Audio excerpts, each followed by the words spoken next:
జై శ్రీమన్నారాయణ. నమస్కారం. ఏ పనినైనా సమర్థవంతంగా ఎలా చేయగలం? ఒక పనిని చెయ్యాలి అని సంకల్పించిన తర్వాత దాన్ని బాగా చేసే పద్ధతి, అంటే చక్కగా చేసే పద్ధతి ఏమిటి అని ఆలోచించాలి. వాల్మీకి రామాయణం రాశారు, గొప్పగా రాశారు. హనుమంతుడు మూలికలు వెతుకుతూ వెళ్ళాడు, సంజీవుని పర్వతాన్ని పట్టుకొచ్చేశాడు. చాలా గొప్ప విషయాలను, పెద్ద పనులను ఎట్లా చేయొచ్చు, పర్ఫెక్ట్గా చేయడానికి ఏం చేయాలి, భగవంతుడికి ఆరాధన చేస్తున్నాం, ఇంకా బాగా చేయొచ్చా, పిల్లలకు పాఠాలు చెప్తున్నాం, ఇంకా బాగా నేర్పించవచ్చా అని ఆలోచించాలి. కృష్ణుడు దీని గురించి గీతలో ఇలా చెప్పాడు: అసంశయం మహాబాహో మనో దుర్నిగ్రహం చలం అభ్యాసేన తు కౌంతేయ వైరాగ్యేణ చ గృహ్యతే.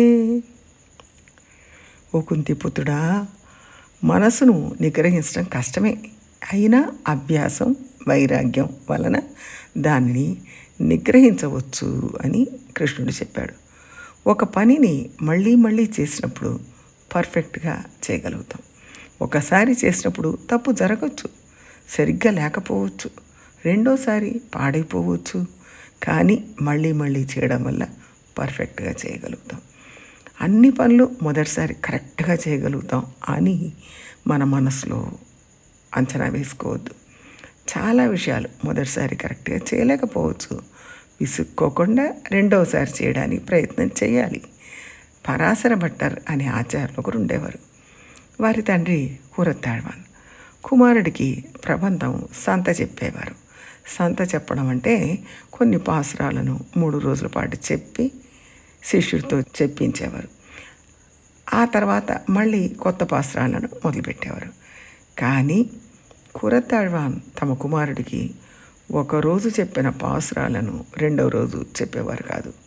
అంటే ఒకరోజు చెప్పిన పాఠాన్ని అలాగే పట్టుకొని గుర్తుంచుకోగలిగేవారు, నేర్చుకోగలిగేవారు. అలాంటి వాళ్ళని ఏకసంతాగ్రాహి అంటారు. అలాంటి వాళ్ళని ఇప్పుడు చూడలేం, ఎవరు లేరు.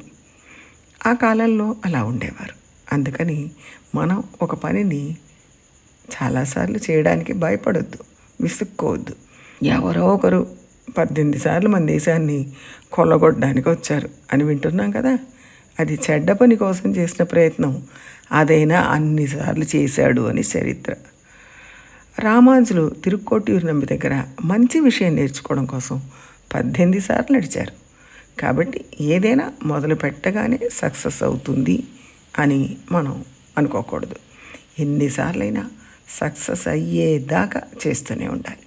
ఇక్కడ గుర్తుపెట్టుకోవాల్సిన ఇంకో విషయం ఏమిటంటే, తర్వాత ఎప్పుడో చేయాల్సిన పని గురించి ఈ పని చేస్తున్నప్పుడు ఆలోచించకూడదు.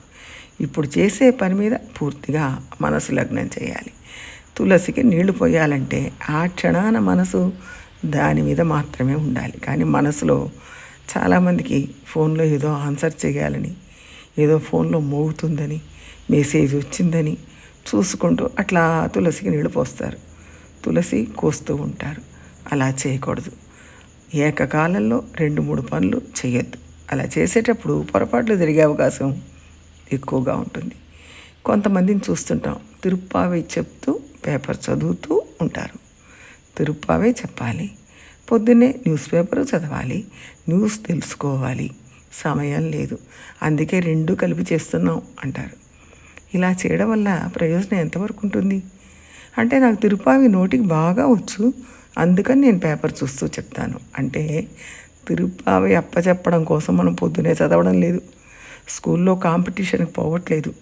మన మనసులో తిరుప్పావిలో చెప్పిన విషయాలను గుర్తు చేసుకుంటూ, అనుభవిస్తూ, దాంట్లో లయించి చెప్పాలి. అంతేగాని మొక్కుబడిగా గడగడా చదవడం మంచి పద్ధతి కాదు. ఏకకాలంలో 2-3 పనులు చేయడానికి ప్రయత్నం చేయడం మంచిది కాదు. ఒక పని ఒకసారి చేయగలం, అలాగే మనసు ఆ పని మీద పూర్తిగా లగ్నం చేయాలి. అప్పుడు పరిపూర్ణంగా ప్రయోజనం ఉంటుంది. 2 పనులు ఏకకాలంలో చేస్తే ఆ పనులకు ఇవ్వాల్సిన ప్రాముఖ్యత మనం ఇవ్వట్లేదు అని అర్థం.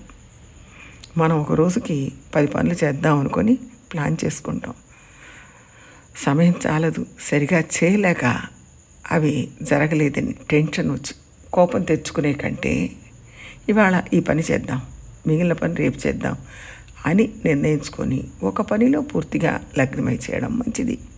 ఉదాహరణకు పూజ గదిలో చిన్న చిన్న విగ్రహాలు చాలా ఉన్నాయి. ఇంకా పూజకు సంబంధించిన పాత్రలు అన్నీ ఇవాళ శుభ్రం చేయాలనుకున్నాం. దానికి 2-3 డైమెన్షన్స్ ఉండొచ్చు. ఒకటి మనం అవన్నీ పెట్టిన ప్రాంతాన్ని శుద్ధి చేయాలి, పాత్రలను శుద్ధి చేయాలి, విగ్రహాలకు అభిషేకాలు చేయాలి, అలంకారాలు చేయాలి. ఇలా కాస్త పని ఎక్కువగానే ఉంటుంది. అది ముందు చేయాలి. అక్కడికి మన శక్తి సమయం సరిపోతుంది. అదే రోజు రకరకాల పిండి వంటలు చేసి దేవుడికి నివేదన చేద్దాం అనుకుంటాం.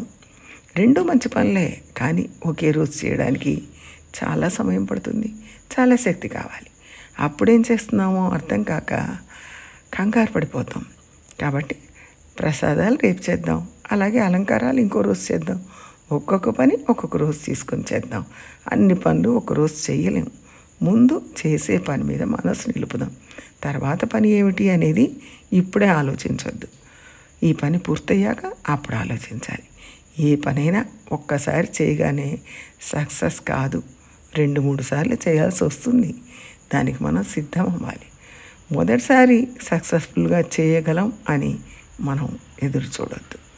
10 పనులు చేయాలనుకుంటే 5 సక్సెస్, 5 ఫెయిల్ అవుతాయి. పైన చెప్పిన జాగ్రత్తలన్నీ పాటిస్తే 5 సక్సెస్ అనేది క్రమంగా 7 సక్సెస్ అవుతుంది. ఆ తర్వాత 10 సక్సెస్ అయ్యే అవకాశాలు ఉంటాయి. ఆలోచించండి. జై శ్రీమన్నారాయణ.